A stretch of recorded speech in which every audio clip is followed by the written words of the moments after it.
Bonjour à toutes et à tous et bienvenue sur le podcast Fly with Mel. J'utilise ce podcast pour parler de mes voyages, de développement personnel et de toutes les jolies histoires que je peux écouter à travers mes rencontres. Et parce que je suis persuadée que chaque personne que l'on rencontre a quelque chose à nous apprendre, je vous invite à garder votre cœur, vos yeux et votre esprit ouverts sur le monde. Je vous souhaite un très bel épisode et bon vol!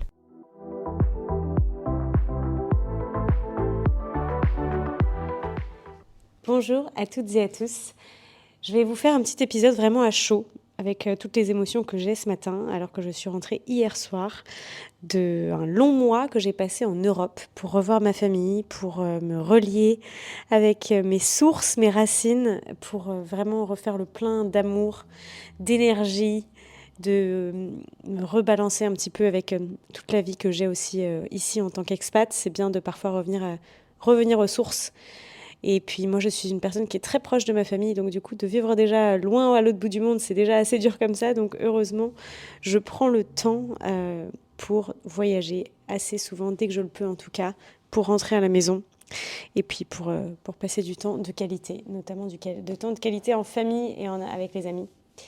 J'avais envie de faire du coup cet épisode ce matin parce que je ressens énormément de choses en étant de retour ici et parce que j'ai ressenti énormément de choses en étant à l'autre bout du monde quand je suis rentrée du coup en France pour revoir tout le monde. Et c'est pas la première fois que je rentre, ça fait maintenant 8 ans que je suis expatriée en Australie. Et je sais qu'à chaque fois que je rentre, je ressens pas mal de choses et les émotions souvent décuplées. Parfois je fais des craquages en arrivant sur place en France et puis j'ai encore des craquages en rentrant ensuite en Australie, dans mon pays de cœur. Et c'est de ça que je veux vous parler aujourd'hui. C'est qu'on parle souvent du départ, de partir à l'étranger, de s'expatrier, d'aller vivre ailleurs, même si c'est parfois juste pour quelques mois. Mais on parle rarement du retour. On évoque beaucoup cette idée que tout quitter, c'est bien, qu'il faut tout quitter pour recommencer ailleurs, de faire ce grand saut vers l'inconnu. Mais on ne parle pas toujours de l'autre côté du voyage, qui est donc le retour. Revenir, rentrer chez soi, rentrer dans son ancien chez soi, ou dans son nouveau chez-soi, on ne sait jamais vraiment comment le dire. Ces mots qui sonnent un peu simples, mais qui réveillent souvent une tempête à l'intérieur. Rentrer chez soi. Oui, mais c'est où chez soi? Parce qu'on a beau se relocaliser quelque part, on peut toujours ressentir des choses différentes à l'intérieur, où que l'on soit, et notamment quand on rentre un peu dans son premier chez-soi, on va dire, il y a toujours des choses qui se passent à l'intérieur. Et c'est comme si on revivait une sorte de mini-perte identitaire. Moi, c'est comme ça que j'ai envie de le décrire. En tout cas, pour moi, c'est ce que je ressens à chaque fois que je rentre en France, même si parfois c'est que pour des vacances. Je rentre et j'ai l'impression que je retrouve tous mes anciens repères, les rues où j'ai grandi, les cafés où j'allais avec mes amis, tous les visages familiers, les habitudes d'avant. Et pourtant, rien n'est vraiment comme avant. Rien n'a le même goût. Rien n'a la même saveur, c'est pas les mêmes énergies, c'est un peu étrange, mais c'est là du coup que le mélange d'émotions commence. Ce sentiment, il est un peu étrange, parce qu'en fait, on rentre chez soi, mais on se sent plus totalement chez soi. On a changé, on a évolué en étant ailleurs et en vivant ailleurs, on a grandi, on s'est transformé.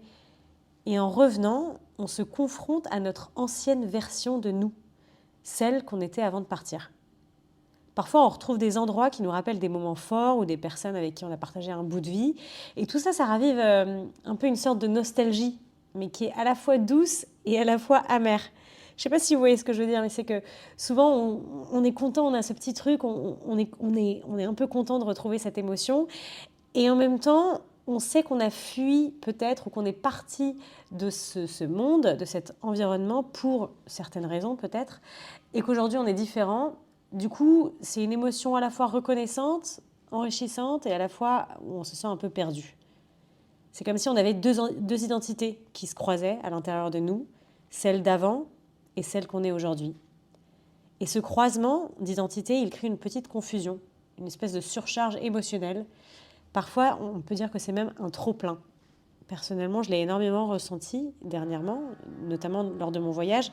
Je suis restée vraiment 1 mois en Europe, entre la France et à vagabonder un peu pour voir ma famille. Et j'ai décrit ça comme un trop-plein d'émotions, comme beaucoup d'un coup. Beaucoup d'un coup parce que beaucoup de revoir assez souvent et assez longtemps beaucoup de monde que j'avais envie de revoir, beaucoup d'endroits dans Paris, des endroits que j'ai côtoyés longtemps, des choses qui m'étaient familières, des habitudes, une routine, toutes ces choses-là, ça a créé une espèce de trop-plein. Parce que du coup, j'avais une espèce de crise identitaire, mini-crise identitaire à l'intérieur. Et je sais que ça parlera à beaucoup de gens expatriés. Et pas que expatriés d'ailleurs, je parle aussi aux personnes qui partent vivre quelques mois à l'étranger et qui reviennent. Il y a toujours un petit truc comme ça qui se passe à l'intérieur et c'est un peu un chamboulement d'émotions. Parce que quand on vit à l'étranger, nos repères émotionnels, ils se déplacent. On s'adapte à une autre culture, à un autre rythme, une autre langue, à d'autres façons de penser, à d'autres façons de vivre. Et quand on revient dans son premier chez-soi, dans son premier pays, tout nous paraît familier, mais aussi étrangement distant. C'est comme si on ressent une joie immense, donc celle de retrouver nos proches, de ressentir les odeurs, les sons, tous les petits détails du quotidien ou les petites choses qu'on aimait avant. Mais très vite, la nostalgie peut s'inviter dans notre esprit. On peut ressentir de la culpabilité d'être parti, ou au contraire, la culpabilité de se sentir mieux ailleurs. On peut avoir l'impression d'être un peu comme de passage, vous savez. Je suis juste de passage, je ne sais pas pour combien de temps je reste. On est un peu comme de passage partout. On n'est plus totalement ici, mais on n'est pas non plus complètement là-bas. On ne sait pas toujours, les choses peuvent changer, on sait qu'il y a plein de choses qui sont temporaires. Et c'est quelque chose que je sais que beaucoup d'expatriés ressentent, parce que j'en parle beaucoup avec des personnes qui sont expatriées, notamment françaises, en Australie. Et on ne sait pas toujours mettre des mots dessus. Je ne sais pas si on peut appeler ça le syndrome du retour ou le choc du retour, mais en tout cas, toutes les émotions qu'on a mises de côté quand on est parti, c'est comme si elles revenaient d'un coup. Et donc moi, je parle d'un trop-plein d'émotions, mais il y a une tonne de différentes émotions. Il y a la nostalgie de ce qu'on a vécu ailleurs, il y a la gratitude pour les moments passés ici et ailleurs. On a aussi la tristesse ou la frustration face au changement de vie, ou les changements qu'on peut voir en rentrant, les choses qu'on ne ressent plus de la même façon, les gens qui ont peut-être changé d'une certaine manière, les gens qui vieillissent, les gens qui grandissent, ça fait mal, c'est frustrant, on est triste, on a peut-être raté beaucoup d'événements, raté beaucoup de choses qui se sont passées. Et en rentrant dans notre premier pays, on s'en rend compte. Donc ça peut créer une espèce de tristesse et une tristesse décuplée. La tristesse aussi de rentrer à la maison dans son premier chez soi et puis de se rendre compte que certaines personnes ne sont plus là et elles ne seront jamais plus là, qu'elles nous ont quittés. Ça, c'est une tristesse qui nous amène aussi beaucoup, beaucoup, beaucoup de culpabilité.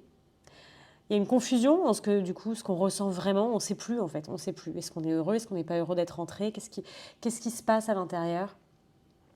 Et tout ça, c'est normal. C'est simplement notre cerveau et notre cœur qui doivent réintégrer tout ce qu'on a vécu. Et ce processus-là de réintégration, c'est ce qui amplifie toutes les émotions. Et même pour un court séjour, même si tu vas rentrer en vacances vite fait en France par exemple, alors que tu es expatrié ailleurs, tu peux ressentir une espèce de décalage intérieur entre ta vie d'avant et ta vie actuelle. Une impression de plus totalement appartenir à cet endroit où tu appartenais avant, ou alors peut-être que tu vas même ressentir que tu ne sais plus à quel endroit tu appartiens vraiment. Et du coup, c'est un peu un mélange inconfortable et confortable. C'est super étrange de le décrire comme ça, mais j'espère que vous comprendrez ce que je veux dire. En tout cas, si vous êtes expatrié et que vous l'avez déjà ressenti, j'aimerais énormément savoir ce que vous pensez de tout ça. N'hésitez pas à m'écrire sur Instagram, sur mon compte Fly with Mel, pour me dire ce que vous ressentez de tout ça. Ce qu'il faut savoir, c'est qu'avoir des émotions qui sont décuplées dans tous les sens, ça nous permet aussi de nous apprendre beaucoup de choses sur nous-mêmes. D'abord, on redécouvre un peu notre identité à travers les lieux et les gens, que ce soit ici ou dans notre pays d'expatriation. On redécouvre vraiment notre identité, on découvre qui on a vraiment envie d'être en se comparant justement à la personne qu'on pouvait être avant. On peut réaliser que certaines parties de nous ont évolué et que d'autres sont restées attachées à l'avant. Si je vous donne un exemple concret, c'est que moi, à chaque fois que je rentre, j'entends souvent des gens me dire « Oh, mais Mel, t'as tellement changé, t'as évolué sur ça, ça, ça, ça, ça, et puis tu te rends compte, avant comment t'étais comme ça, et puis maintenant t'es comme ça. » C'est des choses dont on ne se rend pas toujours forcément compte, nous-mêmes, quand on vit au jour le jour, parce qu'on vit avec nous-mêmes. Hein. Mais par contre, quand on a des gens, des amis d'enfance qu'on recroise et qui nous disent « Mais est-ce que tu te rends compte qu'il y a encore 5 ans de ça, tu me disais... je sais pas moi, tu te valorisais pas, tu n'avais pas confiance en toi. Et aujourd'hui, regarde-toi. Et voilà, ça nous fout une espèce de claque en fait, parce que parfois on ne se rend pas toujours compte de tous ces changements, cette évolution. Vous savez, on va tellement vite avec la vie, mais la vie nous rattrape toujours. Je ne sais pas si on peut dire ça comme ça. D'avoir des proches qui nous disent mais tu sais, quand je t'ai quitté avant que tu partes faire ton grand voyage, tu avais encore toutes ces peurs et aujourd'hui je te vois fleurir. Est-ce que tu t'en rends compte? Ça nous permet aussi de nous rendre compte du chemin parcouru, d'être fiers, encore plus fiers, de réaliser beaucoup de choses. Ou peut-être, parfois, on réalise l'inverse, on réalise qu'on est en train de devenir quelqu'un qu'on ne voulait pas être. Et c'est bien, ça nous remet un peu les pieds sur terre, entre guillemets. Donc, tous ces moments d'amplification d'émotions ou de confusion, c'est un peu des opportunités d'apprendre à nous reconnecter avec nous-mêmes et à nos ressentis et à notre identité. Alors bien sûr, je dis toujours qu'il faut accueillir ces émotions, qu'il ne faut pas les réprimer, mais on peut aussi apprendre à au moins les gérer, en tout cas gérer ce trop-plein d'émotions pour ne pas se laisser complètement submerger et gâcher par exemple ses vacances en famille ou en rentrant à la maison parce que du coup on a toute cette confusion qui se passe à l'intérieur. Donc la première chose à faire, que je dis tout le temps, c'est d'avoir une prise de conscience, donc être conscient qu'on a toutes ces émotions-là qui se passent et les accueillir. Donc on arrête de se juger pour ce qu'on ressent. C'est pas parce que tu es en train de pleurer en repartant ou que tu te sens étranger dans ton propre pays que tu es instable, que tu es une personne mauvaise. C'est pas du tout le cas. C'est juste le signe que ton cœur est partagé entre deux mondes. Celui dans lequel tu as décidé de vivre et celui duquel tu viens. Ensuite, on peut prendre le temps un petit peu de respirer ces émotions ou de s'asseoir dans ces émotions sans les fuir. Je dis toujours, on s'assoit dans ces émotions. C'est pas que vous vous asseyez sur des émotions, hein, c'est juste rester avec, les laisser émerger, les laisser vivre finalement à l'intérieur de vous. Ça veut dire que si tu as envie de pleurer, pleure, laisse les larmes venir. Si tu as de la colère, laisse la colère se ressentir à l'intérieur de toi. Ne la réprime pas, ne la repousse pas. Accueille-les sans jugement. Voilà, c'est juste que tu as besoin de vivre ces émotions et accorde-toi tout ça. Et du coup, peut-être que si tu as autant de choses à l'intérieur qui se passent, donc de la tristesse, de la confusion, de la frustration, ça peut être bien de s'accorder des moments seuls pour digérer tout ce que tu vis. Ça, notamment si tu es en vacances et que tu es juste là pour un tout petit temps temporaire, accorde-toi, je ne sais pas, 10 minutes par jour si tu ne peux pas prendre trop de temps, mais 10 minutes tous les matins où vraiment tu t'assois, entre guillemets, avec toi-même pour accueillir toutes ces émotions. Et si par contre tu rentres pour de bon après une expatriation, prends conscience que tu traverses juste une transition identitaire. Tu n'as pas perdu ton identité, d'accord? C'est simplement qu'elle s'élargit. Elle s'élargit parce que tu viens de vivre une autre façon, une autre partie de vie, un autre chapitre. Et donc, tu es devenu quelqu'un de plus riche, quelqu'un de plus complet, avec des racines dans plusieurs endroits du monde à la fois. Et pour intégrer tout ça et intégrer toute cette transition identitaire, il te faut un peu de temps. Donc, c'est simplement une phase qui va évoluer et qui va aller de mieux en mieux. Donc, ne t'en fais pas. C'est totalement normal. Pour t'aider concrètement, qu'est-ce que tu peux faire? Il y a 3 petits trucs que tu peux faire, que j'aime bien donner comme conseil aux personnes que j'accompagne en tout cas. La première, c'est d'écrire tout ce que tu ressens, donc de faire du journaling. On peut appeler ça comme ça, en tout cas c'est comme ça qu'on appelle ça en anglais, du journaling. Tu prends un carnet et puis tu vas noter tout ce que tu ressens. Tu peux noter les différences que tu observes dans ta nouvelle vie ou entre les deux mondes dans lesquels tu vis, ce qui t'émeut, ce qui te fait du bien, ce qui te fait moins du bien, les choses que tu as découvertes sur toi, les changements dont tu es fier, les changements dont tu es moins fier, les choses que tu aurais aimé faire différemment, les gens que tu revois, qui te font toujours autant de bien. Enfin bref, tu notes tout ce qui te passe par la tête. Mais juste l'écriture, ça te permet de poser tes émotions. Ça t'aide à vraiment ressortir tout ce qui se passe dans ta tête et de poser des mots sur tes émotions. Et donc, d'avoir de la prise de conscience dessus et ensuite pouvoir les accueillir.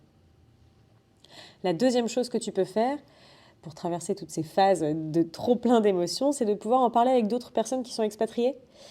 Tu verras que souvent tu n'es pas du tout seul à ressentir tout ce mélange d'amour, de distance et de confusion. Et moi, c'est ce que j'ai fait en étant en France, c'est que ma première semaine, il y a eu beaucoup d'émotions comme ça, un petit peu dans tous les sens. Donc ce que j'ai fait, c'est que j'ai appelé des copines françaises en Australie, donc d'autres expatriés, qui comprennent ce que je traverse, qui comprenaient vraiment cette espèce de tristesse, confusion, joie, on ne sait plus comment ça s'appelle, qui pouvaient vraiment me comprendre et ça fait du bien du coup de se sentir comprise. Et c'est sûr que les personnes qui ne sont jamais parties au bout du monde ne vous comprendront pas forcément. Du coup, ça peut être frustrant si vous en parlez avec votre cousine qui est jamais partie nulle part. Bien sûr qu'elle va essayer de vous écouter et certainement qu'elle aura de bonnes intentions derrière, mais si elle est jamais partie, elle ne saura pas vous écouter de la façon dont vous aimeriez être écouté, ou en tout cas vous donner les conseils nécessaires. Et si vous appelez vos amis qui sont à l'autre bout du monde, dans le pays dans lequel vous vivez, où vous viviez, vous seriez un peu mieux compris ou comprise. Et la dernière chose que je vous conseille, c'est de ne pas chercher à choisir entre là-bas et ici, entre le monde dans lequel vous vivez maintenant ou le monde dans lequel vous viviez avant, ou entre le monde dans lequel vous étiez expatrié et le monde dans lequel vous devez revenir. Ne pas chercher à choisir. Simplement se dire que vous pouvez appartenir à plusieurs mondes à la fois, que votre identité, elle est décuplée de toute façon. Et c'est ça aussi la beauté de l'expatriation, c'est qu'on devient un peu citoyen du monde, mais surtout citoyen de soi-même. Donc revenir chez soi, ce n'est pas un déplacement physique, je dirais plutôt que c'est un voyage intérieur. Que tu rentres chez toi pour toujours ou simplement pour quelques semaines, tu vas traverser de la nostalgie, de la confusion et un trop-plein d'émotions. Mais c'est aussi une opportunité incroyable de te reconnecter à toi-même, de reconnaître tes ressentis et de construire une version de toi qui fusionne toutes tes expériences, tout ce que tu as fait.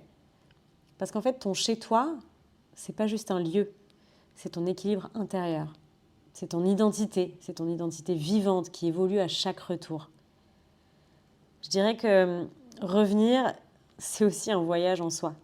C'est vraiment ce voyage intérieur, un moment pour mesurer un petit peu tout ce qu'on a appris, tout ce qu'on a laissé et tout ce qu'on porte encore à l'intérieur de nous. Parce que le vrai chez soi, ce n'est pas un lieu, je dirais que c'est un sentiment. Et ce sentiment, il nous accompagne partout où l'on va. Si vous avez aimé cet épisode, n'hésitez pas à le partager avec quelqu'un qui aurait besoin d'entendre ces mots. Vous pouvez également me donner un énorme coup de pouce en vous abonnant à ma chaîne ou en laissant un commentaire sous ce podcast. Je suis super ouverte au retour et ça m'aide vraiment beaucoup d'avoir vos feedbacks. Ça me permettra d'améliorer cette chaîne et de faire grandir encore plus ce podcast au maximum.